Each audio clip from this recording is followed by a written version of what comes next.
আর বলতে পারেন যে এই বাইকটার ব্রেক খারাপ, এই বাইকটার অমুক খারাপ তমুক খারাপ, ছোট সিসির বাইক। ঠিক আছে ভাই, আপনি যদি 150 সিসির সাথে কম্পেয়ার করেন তাহলে সবই খারাপ। এই যে বাইক বন্ধ হয়ে গেছে, কিন্তু একদম বাইক বন্ধ হয়ে গেছে। দেন আপনি যদি ক্লাচটা ধরেন, এই যে বাইক আবার স্টার্ট হয়ে গেছে। এই হিরো ইগনাইটরের একটা জন্মগত সমস্যা আছে, সেটা কি জানেন? বাট সেই সমস্যাটার জন্য যে এমন না যে বাইক চালানো যাবে না বা বাইক চালাতে বিরক্ত লাগতেছে, ঠিক এরকম না। কিন্তু সমস্যাটা একটু অন্য টাইপের। সমস্যাটা হচ্ছে যে ইঞ্জিনের সাউন্ডটা।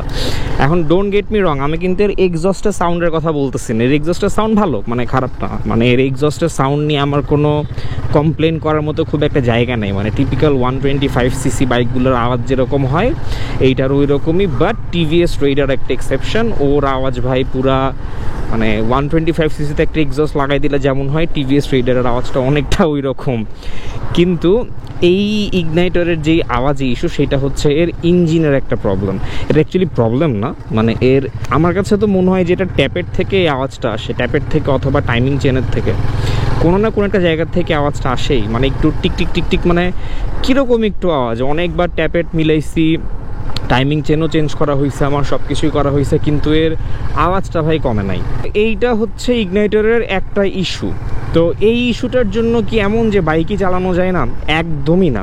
এই ইস্যুটা জাস্ট আপনি টেরও পাবেন না। মানে আপনি যদি কানটা একদম এখানে লাগাই রাখেন না, তখন টের পাবেন। বা যদি মানে আপনি যদি অনেকগুলো বাইক চালাই থাকেন এবং আপনার কান যদি এতটাই শার্প হয় যে আপনি একটু ট্যাপেটের এদিক থেকে ওদিকের আওয়াজই ধরতে পারেন, বা একটু টাইমিং চেনের দিক থেকে ওই দিকে আওয়াজ হলে ধরতে পারেন, তাইলে হয়তো বা আপনি বুঝবেন। আদার দেন দ্যাট ভাই এটা বোঝার কোনো খুব একটা ওয়ে নাই।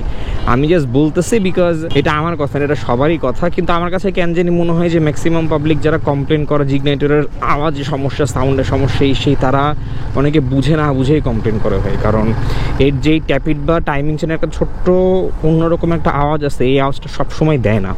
মানে হঠাৎ হঠাৎ আওয়াজটা আসে, আবার হঠাৎ হঠাৎ চলে যায়। কিন্তু এতে আপনার বাইক চালানোতে বিন্দুমাত্র কোনো ফারাক পড়ে না, বিন্দুমাত্র কোনো তফাৎ হয় না আর কি। জাস্ট আওয়াজটা একটু অন্যরকম লাগে। বললাম তো, আপনি টাইমিং চেন বা ট্যাপের যদি ঠিকঠাক করে যদি অ্যাডজাস্ট করেন, এরপর আওয়াজটা কিছুক্ষণ থাকে আবার কিছুক্ষণ থাকে না এরকম। বাট এটা কমপ্লেন করার মতো আমার কাছে খুব একটা ওরকম ইস্যু না হয়, জাস্ট বলার জন্য বলতেছি। এই ইগনাইটর বাইকটার আসলে খুব একটা খারাপ দিক যদি আমাকে কেউ বের করতে বলে, আমার মানে বের করতে কষ্টই হয়ে যাবে। মানে অবশ্যই আপনারা বলতে পারেন যে এই বাইকটার ব্রেক খারাপ, এই বাইকটার অমুক খারাপ তমুক খারাপ, ছোট সিসির বাইক। ঠিক আছে ভাই, আপনি যদি 150 সিসির সাথে কম্পেয়ার করেন তাহলে সবই খারাপ, মানলাম। কিন্তু এই সেগমেন্টের বাইকের সাথে যদি মোটামুটি কম্পেয়ার করেন, দেখবেন যে this is a very good bike. এই যে আমার সামনে যেটা হোন্ডা লিভো, এটাও মারাত্মক একটা ভালো বাইক। এই বাইকটার একবার রিভিউ করা দরকার। আমি 40,000-এর উপর এই বাইকটা চালাই ফেলছি, বাট এখনও কোনো রিভিউ করি নাই। সো ভেরি সুন এই বাইকটার একটা রিভিউ করবো ভাবতেছি। আচ্ছা ভাই, এই জ্যাম, এই গ্যাঞ্জামের মধ্যে না থেকে আমি একটু সামনের দিকে যাই, then I will be coming back. তো যাই হোক ভাই, এই বাইকটা সম্বন্ধে আপনাদেরকে দুই চারটা ভালো খারাপ কথা বলে যাই। এই বাইকটা না মানে মারাত্মক পরিমাণে ভালো একটা বাইক। এটা একদম অনেস্টলি স্পিকিং অনেক ভালো একটা বাইক। বাট টুকটাক ছোটোখাটো সামান্য কিছু ইস্যু আছে, মানে যে ইস্যুগুলো আসলে নেগলিজিবল। বাট এই বাইকের সবচেয়ে প্রথম সুবিধাই হচ্ছে বাইকের সিট ভাই এত মজার। ক্যান্ড এই বাইকের যেই ম্যানুভারিং ক্যাপাবিলিটিস, দ্যাট মিনস আপনি এই বাইকটাকে ইচ্ছা মতো যেদিক দিয়ে মন চায় ওই দিক দিয়ে ঘুরাইতে পারবেন। মানে অনেক মজা লাগে ভাই সমস্ত বাইক চালাইতে। এটা শুধু এই বাইক না, 125 সিসির ম্যাক্সিমাম বাইকই আসলে এরকম। কিন্তু এই বাইকগুলার আসলে ব্রেকটা তুলনামূলক একটু কম, এটা একদম বাস্তব সত্যি কথা। কিন্তু আবার ব্রেক কম ঠিক আছে, আপনি যদি 150 সিসির থেকে আসেন তখন আপনার কাছে কম মনে হবে। বাট এই বাইকের যে স্পিড দেয়া আছে, ওই স্পিড অনুযায়ী না অ্যাম্পল ব্রেক আছে, ইনাফ ব্রেক আছে, যেটা দিয়ে আপনি মানে অ্যাটলিস্ট যদি ভদ্রভাবে চালান না ভাই, আপনি অন্তত ব্রেক জনিত কোনো কারণে আল্লাহর রহমতে বিপদে পড়বেন না কখনো।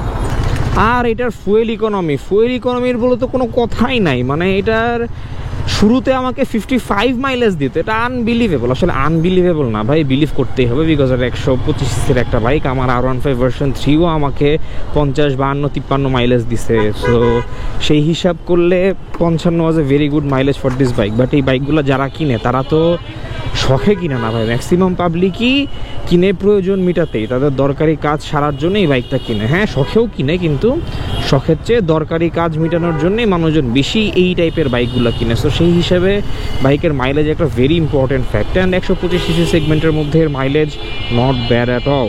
অ্যান্ড 125 সিসি সেগমেন্টের মধ্যে এর পিছের টায়ারও মানানসই ভাই। পিছে 90 সেকশনের টায়ার আছে, মানে which is good, not bad at all. So এরকম টুকটাক দিক চিন্তা করলে ভাই বাইকের বেশ কিছু ভালো খারাপ সব দিকই আছে, ভালো খারাপ মিলাই একটা বাইক। বাট বললাম তো অন্য কোনো একটা ভিডিওতে এটা নিয়ে কথা হবে।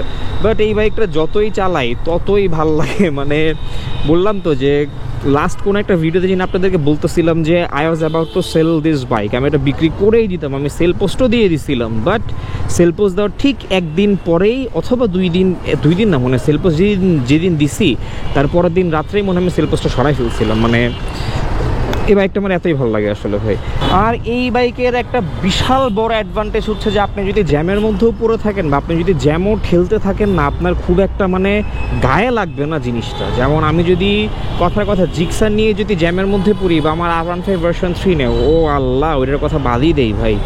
মানে স্পোর্টস বাইকের কথা বাদই দেন, আপনি যদি নর্মাল কমিউটার জিক্সারের কথাও চিন্তা করেন, আমি যদি জিক্সার নিয়েও জ্যামের মধ্যে পড়ি তাও আমার কাছে একটু মানে আনকমফোর্টেবল লাগবে। কারণ একে তো জিক্সারের ক্লাচ হার্ড, অমুক তমক হাবি যাবি, মানে যাই হোক ভাই। তো এই ছোট বাইকগুলো মানে 125 সিসির বাইকগুলো দিয়ে আপনি যদি জ্যামের মধ্যেও পড়েন না, আপনি অনেক আরাম করে সেই জ্যাম পার হয়ে চলে আসতে পারবেন। সো এইসব অ্যাডভান্টেজ আসলে এই বাইকে অনেক। এই বাইকগুলো চালাইতে আপনাকে খুব একটা এফোর্ট দেওয়া লাগে না ভাই। মানে মনে হয় যে বাইক আপনাকে নিয়েই যাচ্ছে, কোনো প্রবলেম নেই। ঘটনাটা এরকম, মানে খুব লেস ইফোর্ট দেওয়া লাগে এই সমস্ত বাইক রাইড করার ক্ষেত্রে। এটাও তার একটা ইগনাইটর দেখছেন, মানে দরকারের কাছে মানুষজন এই বাইকগুলোকে ব্যবহার করে। এরকম আরও ছোটোখাটো অনেক অ্যাডভান্টেজ আছে ভাই এই বাইকগুলোর। বাট আমার কাছে এই বাইকের সবচেয়ে বেশি যে অ্যাডভান্টেজ সেটাই মনে হয় এই বাইকটা খুবই ইজি টু হ্যান্ডেল। মানে একদম মানে কোনো ইফোর্টই দেওয়া লাগে না। আপনি জ্যাম ঠেলেন, আপনি যেখানেই মন চাই যান না কেন, আপনি যদি আস্তে ধীরে যান এই বাইক নিয়ে, আপনি কখনো কোনো পেইন ফিল হবেই না আপনার। তার উপরও বাইকটা তো পুরো একটা মানে সোফার মতো, মানে বসলে খুবই আরাম লাগে।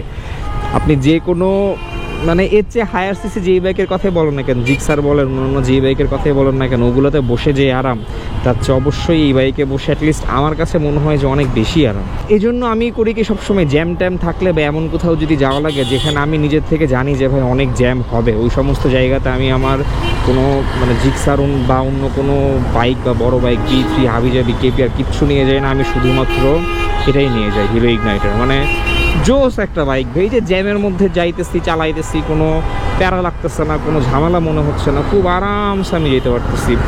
এই বাইকটার আরেকটা চরম মজাদার জিনিস আছে, সেটা হচ্ছে i3S টেকনোলজির। এটা যদি অন থাকে তাহলে আপনি যদি নিউট্রাল করে যদি দাঁড়ায় থাকেন জ্যামের মধ্যে, লাইক 5 সেকেন্ড সময় দিবেন বাইক বন্ধ হয়ে যাবে। এই যে বাইক বন্ধ হয়ে গেছে, কিন্তু একদম বাইক বন্ধ হয়ে গেছে। দেন আপনি যদি ক্লাচটা ধরেন, এই যে বাইক আবার স্টার্ট হয়ে গেছে। সো এটার ইঞ্জিন কিল সুইচ নেই, অনেকে এটাকে মনের ভুলে ইঞ্জিন কিল সুইচ ভাবে, বাট এটা অ্যাকচুয়ালি ইঞ্জিন কিল সুইচ না। এটা হচ্ছে আপনার i3S টেকনোলজিটা ওই ঘুরে ফিরে ইঞ্জিন কিল সুইচের মতোই কাজ করে। এরও আলটিমেট টার্গেট বাইকটাকে বন্ধই করা, তার একটা ফ্যান্সি নাম দেওয়া। বলে যেটাতে মাইলেজ সেভ হয়, আসলে ভাই ওরকম খুব একটা যে ফুয়েল সাশ্রয়ের বিষয় ওরকম তেমন কিছু না, বাট একটা সুন্দর ফিচার। আপনার ইঞ্জিন কিল সুইচের একটা পারফেক্ট অল্টারনেট হচ্ছে এইটা, মানে আমার কাছে আর কি এটাই মনে হয়। আর এই বাইকটার মিড রেঞ্জে যেই লেভেলে পাওয়ার প্রডিউস করে ভাই, মানে এর মিড রেঞ্জে যখন আপনি চলে যাবেন তখন বুঝবেন যে না, ইগনাইটার 125 সিসি হইলেও এর পাওয়ার আউটপুট বেশ ভালো। এটা টর্ক মেবি 11 নিউটন মিটার, আর আপনার বিএইচপিও মেবি 11 বা সামথিং, আমার ঠিক খেয়াল নাই। বাট টর্ক বিএইচপি ফিগার যাই হোক না কেন, বাইক চালায় ভাই মানে বেশ শান্তি। অ্যাটলিস্ট 125 সিসি হিসেবে যে পাওয়ার খুব কম এরকম খুব একটা মনে হয় না সবসময়। So yeah, that's it guys, এই ছিল আজকে ছোট্ট একটা ভিডিও। যদি ভিডিওটা ভালো লেগে থাকে then please give it a like, and if you want to say anything then please comment down below. এরকম আবার একটা ভিডিওতে দেখা হবে ইনশাআল্লাহ। টিল দেন সবাই ভালো থাকেন, আল্লাহ হাফেজ।